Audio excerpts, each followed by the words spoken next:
Welcome everyone. My name is Gianpaolo Rota and I'm part of the application group of Milestone. In this presentation, I will focus on the optimization of the method related to the inorganic sample. But before to go into the details, let me explain you about what do I mean for inorganic samples. Usually the inorganics are materials that do not contain carbon. So are, for example, geological materials or metals that are made with very stable chemical bonds and do not contain carbon. There are some, of course, some exceptions like graphite or diamonds or materials made by carbon but bounded with the nitrogen, oxygen, and silicon that are also classified as inorganic. Inorganic samples are very different. There are ceramic materials, geological materials, metals, catalysts, and all of them have different properties and different chemical compositions. And according to their specific nature, they are used for different industrial applications. For example, for automotive industries or for productions of electronics and batteries, production of pharmaceutics are used as catalysts for pharmaceutics and many other applications. The elemental analysis of inorganics is usually made for the verification of quantity of resources inside present into the material. For example, into rock powder, we detect we do an elemental analysis to understand the composition of these materials and to understand which is the amount, sorry, of the raw materials that we need to extract. Or the elemental analysis is also used to check the purity of the sample, of the material. If we think, if we just think about the precious metals, we perform the elemental analysis of precious metals to check the presence of the impurities inside this kind of materials. And most of inorganic samples require a sample preparation before the elemental analysis. That usually the elemental analysis is performed by using ICP system. And when you use an ICP system, you have to digest the sample. That simply means to mix the sample with acid, heat up the solution at very high temperature conditions in order to fully digest the materials, to break the chemical bonds of the materials, and to release the elements into these liquid solutions that is then injected in the ICP for the analysis. Which are the challenges of digestion of inorganic samples? The inorganic materials compared to organic materials are usually very stable and are quite difficult to fully digest in some cases. The difficulties are related to the stability of the structure, of the chemical structure of these materials, and it is very often necessary to perform digestions at extremely high temperature and pressure conditions. And each sample is very different from one to the other. If for the organic materials we use nitric acid to digest all kinds of organic samples, for the inorganic we have to choose a different acid mixture according to the compositions of the material. And this, of course, complicates the method development. And how we can optimize the sample preparation. The sample preparation for inorganics can be optimized by having the right hardware and the right application. The hardware here plays a very important role because for a digestion of this type of materials, you need to have a system that is able to reach very high temperature conditions, and that is able to maintain this temperature for a long time. Together with this, the system must be, of course, compatible with all kinds of reagents. And this is not enough, because together with a good hardware, you need to choose the right application method. So the right sample amount, the right reagents, and microwave program. And this depends about each type of samples. So if to improve the quality, you need to have a good hardware in order to reach high temperature conditions and work with all the acids. To improve the productivity, you need to speed up. Usually for the productivity, we have to consider the method development time, because the time trap for digestion of the inorganics is usually the method development, because usually it is requires a long time in order to find the proper acid mixture and the proper microwave program to fully digest each samples you have in your lab. Considering this, let's start to focus on the digestion methods and the digestion technologies commonly used for the digestion of inorganic materials. There are different ways to perform this kind of digestion. The most common are using hot plates or microwave systems.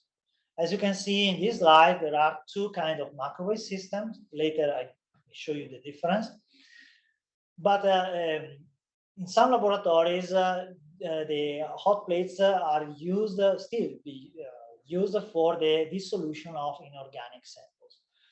As I told you before, inorganic materials, in order to speed up the digestion process, the inorganic materials require high temperature conditions.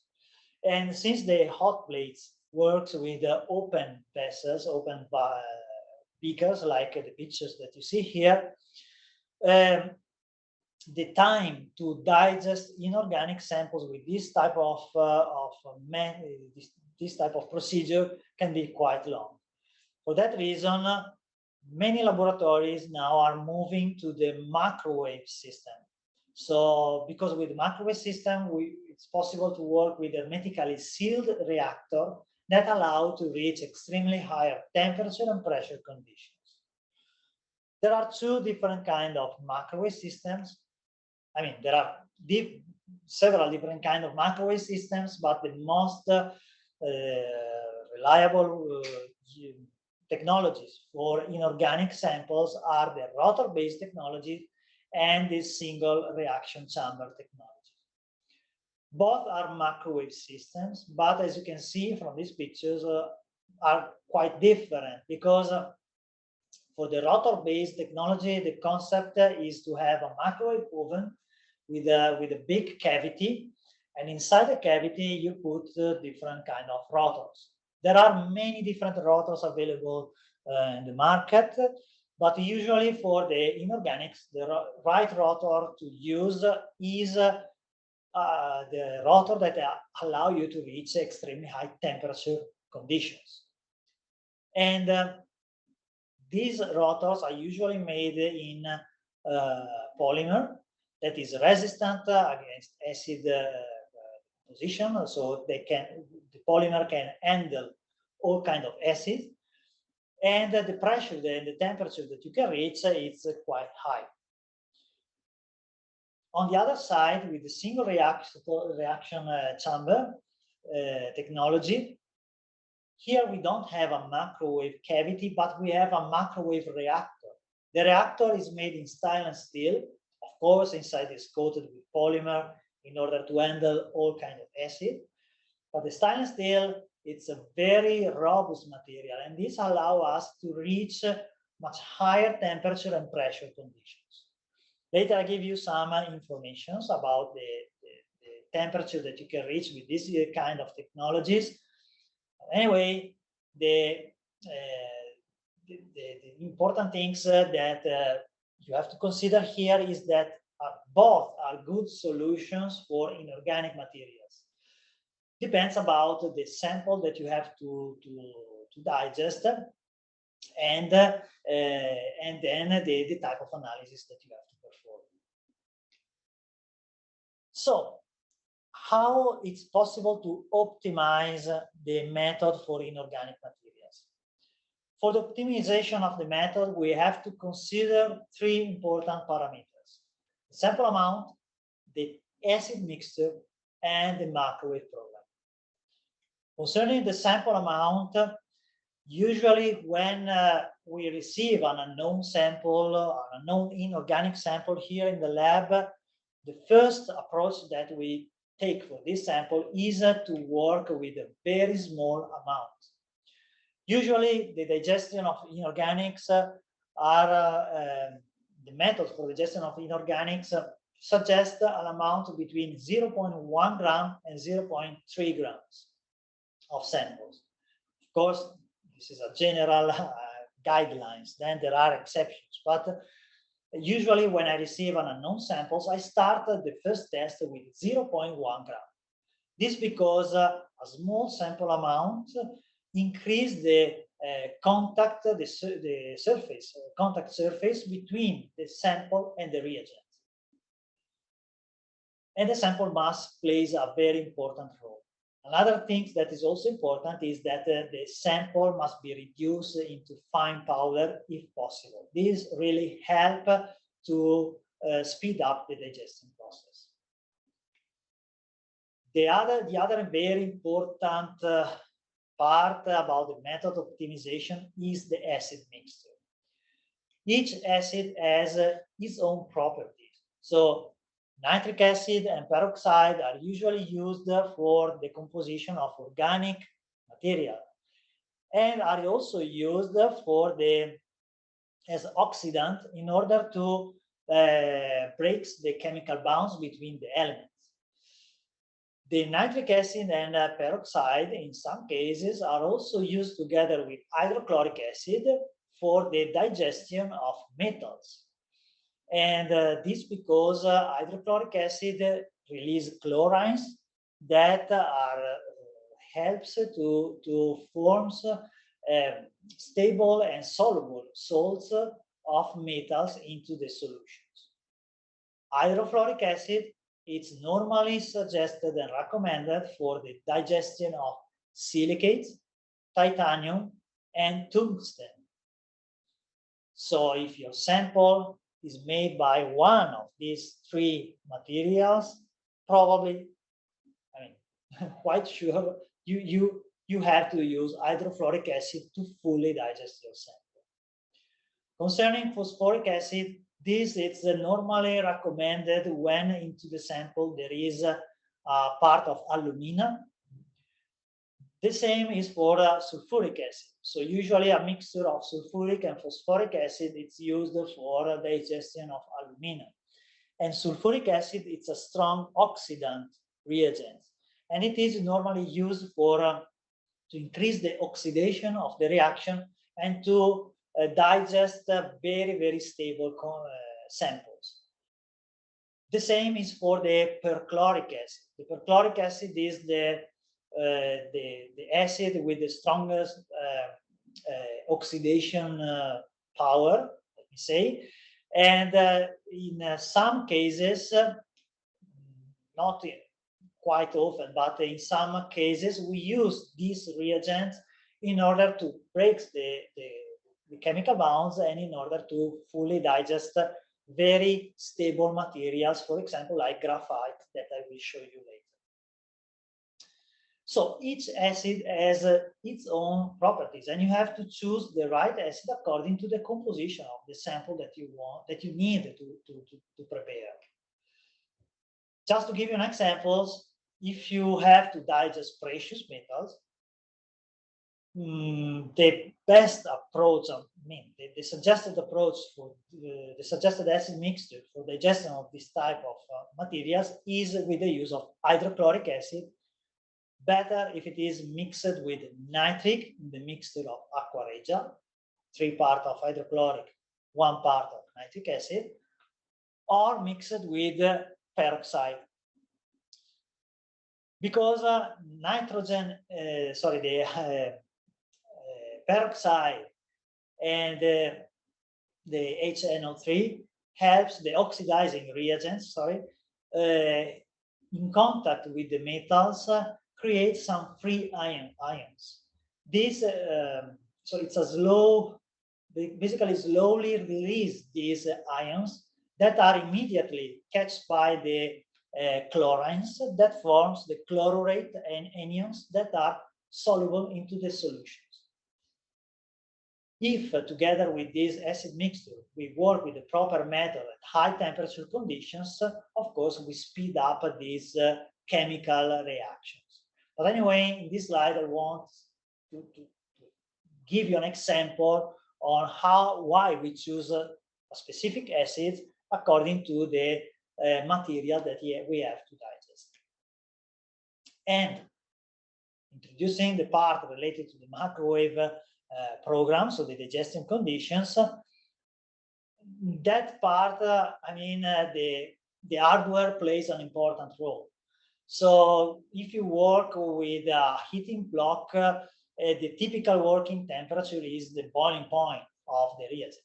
If you have a rotor base, the typical working temperature is up to 240 degrees, and with a single reaction chamber up to 280 degrees.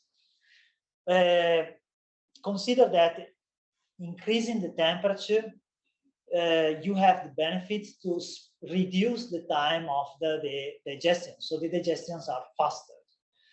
And higher is the temperature, then greater is the possibility of a complete digestion of the samples.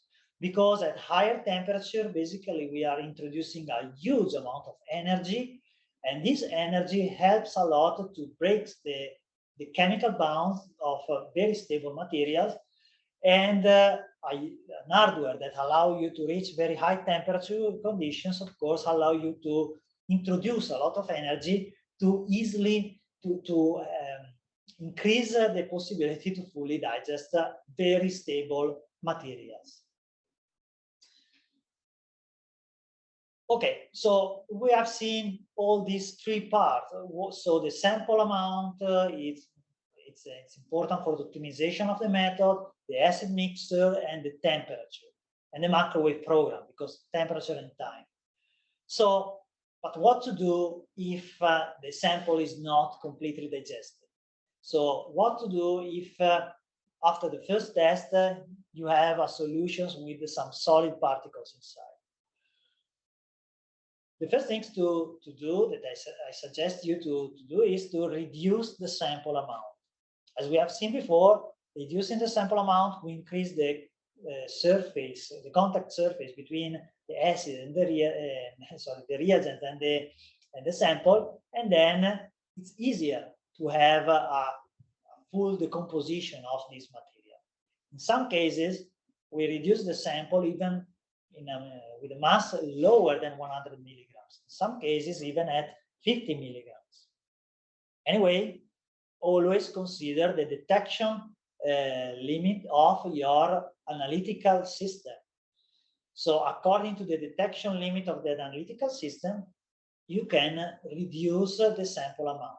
But of course, the sample must be representative according to the detection level of the equipment for the analysis.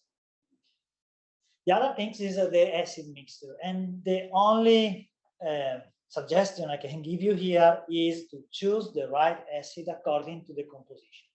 It is important to have at least some information about the sample that you are digesting. Just to give you an idea, if I'm digesting a soil material and I treat it with nitric and hydrochloric, and after the digestion I see that some particles still inside, we know that soil usually contains silicates. So probably another test with hydrofluoric acid allow me to fully digest this type of samples. So it's important to start to the composition of the material. And this can really help to find the right acid combination. Another suggestion is to increase the volume of the acids. And this is very useful, especially for metals, because when you digest metals like precious metals that we have seen before, you need a huge amount of chlorides. And if after the test you still have some undigested particles into the vial, you can repeat the test by increasing the volume of the acid. That way you have more chlorines that can fully digest the sample that you are treating.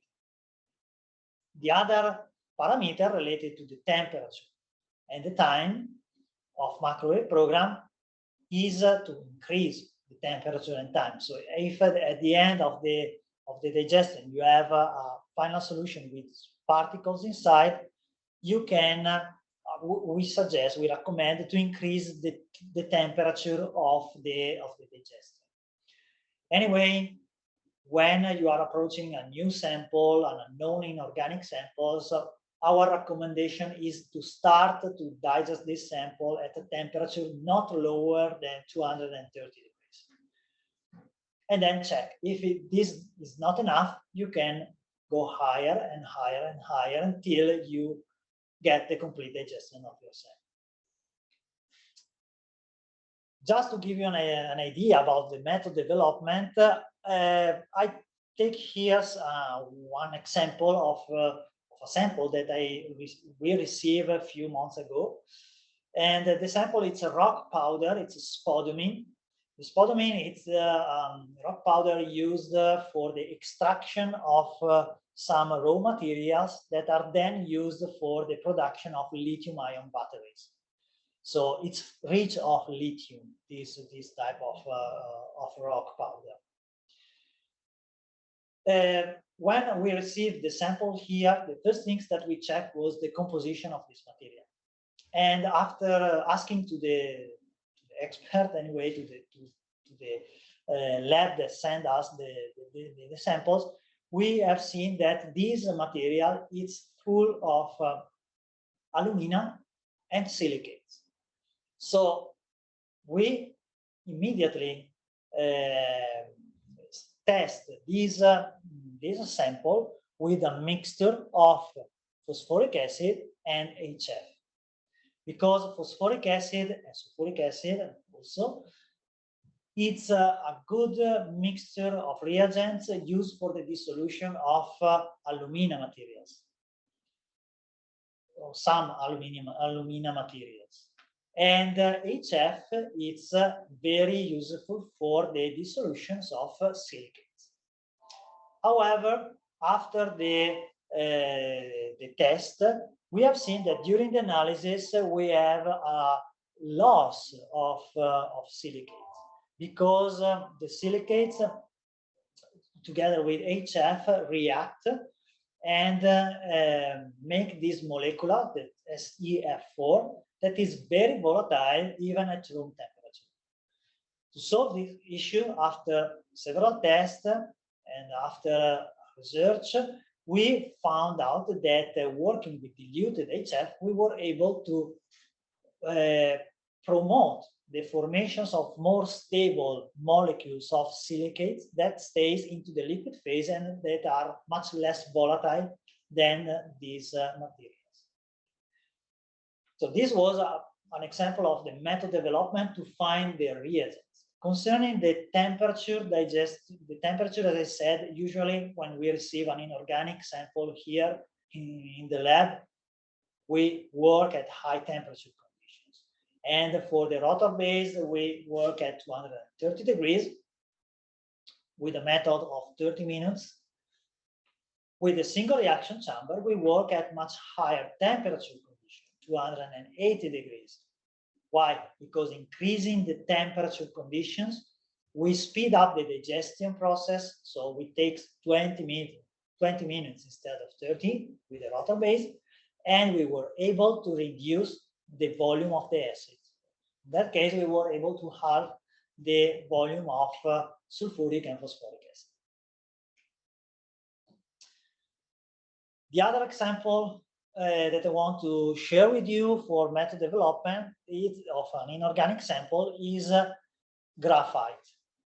Let me say that graphite is one of the most difficult samples to prepare because the chemical bond of the carbon bonds of graphite are very, very stable. And you need a strong oxidant mixture in order to fully digest these samples.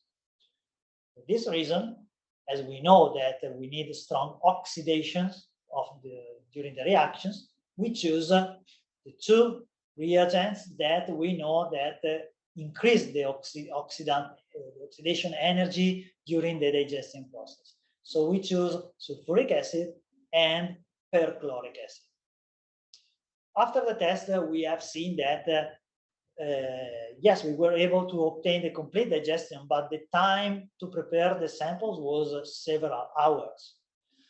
And in order to speed up the digestion process, we decided to work at very high temperature conditions. So we increased the temperature conditions with the single reaction chamber system up to 280 degrees. And this helped to reduce the time of the sample preparation.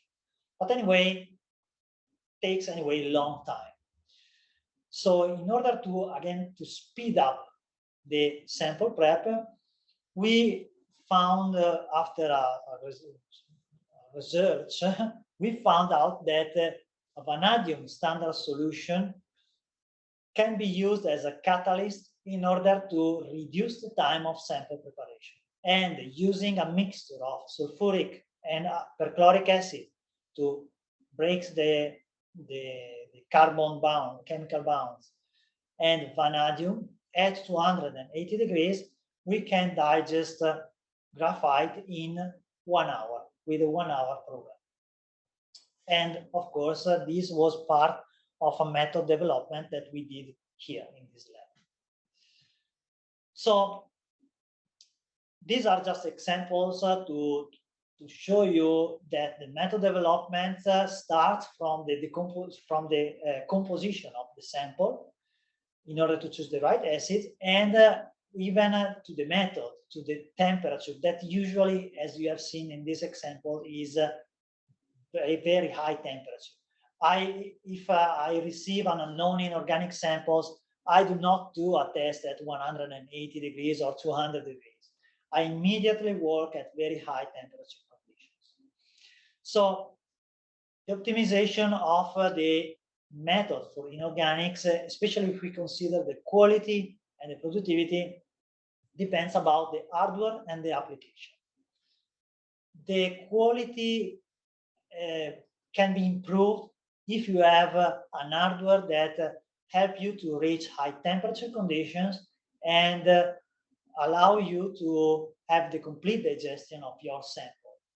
Of course, these working at higher temperature conditions, it's possible to reduce the volume of acid.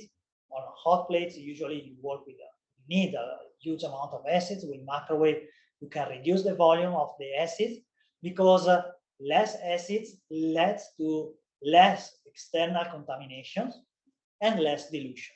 So your final solutions are more concentrated. Concerning the productivity, of course, working with the right hardware, you with the microwave, for example, you speed up the digestion process as you increase the productivity. But consider also the method development. So a faster method development for the inorganic materials can really make the difference. And Milestone provides the application support to all the users in order to speed up this part of the digestion process. Because we have a huge experience, more than 30 years experience on sample preparation. We usually, in most of cases, we receive here inorganic materials to test, and we have we share our experience with all our users in order to help them to speed up the method development process that can really make the difference in the productivity of the lab.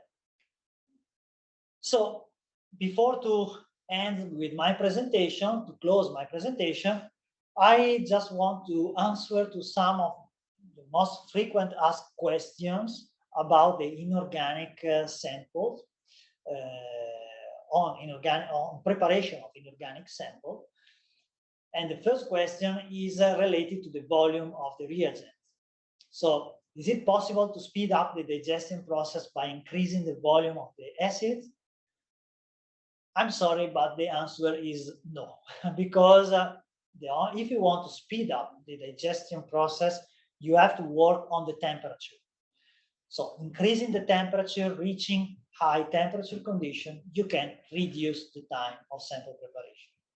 The acid volumes does not really influence, or if they do that anyway, they do it in a very minimal part that you cannot see the difference. So temperature helps to reduce the time for sample preparation. The other question is related, that we usually receive, is related to the use of hydrofluoric acid. And the question is it possible to dissolve silicates without hydrofluoric acid? And the use of HBF4 as efficient as hydrofluoric?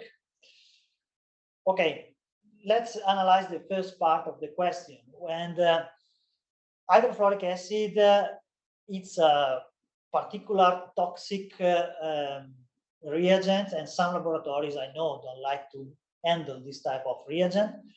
And hydrofluoric acid can also damage and corrode some quartz and glass part of the ICP. So, to answer to this question, I'm sorry, but the only way to digest silicates is to use hydrofluoric acid, or anyway reagents that contains fluorides. So an alternative that you can use to hydrofluoric acid is fluoroboric acid, as here, or even ammonium fluorides.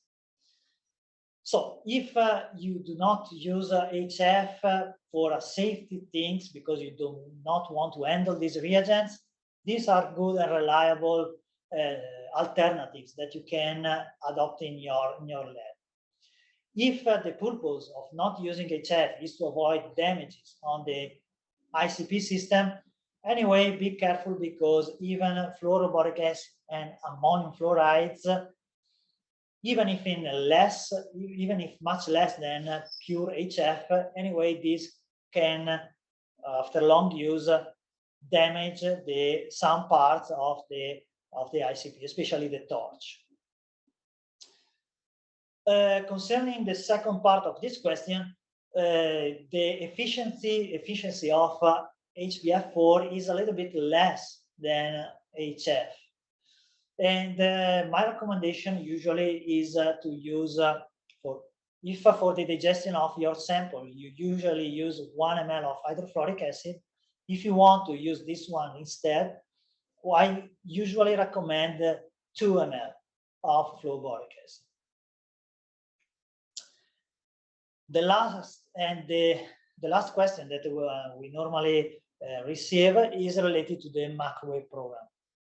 So how to change the temperature program in case the sample is not digested? Usually we recommend, if after the first test you have not complete digestion of the sample, usually we recommend to increase to run a second test, increasing the temperature of 10 degrees. So if you are digesting, if the previous test was done at 230 degrees, we suggest to perform another test at 240 degrees. Anyway, consider the maximum working limitations of your equipment. If you work with a hot plate, with a rotor base, or with a single reaction chamber, you have different limit of temperature, of maximum temperature that these technologies can handle. So according to these limits, you can adjust the temperature conditions. If you are already working at the limit of the temperature, you can play on the time and increase the time of sample preparation. So these are just a few questions that we normally receive and that I want to answer. Anyway, if you have any questions, I invite you to write and we will answer you in separate sections.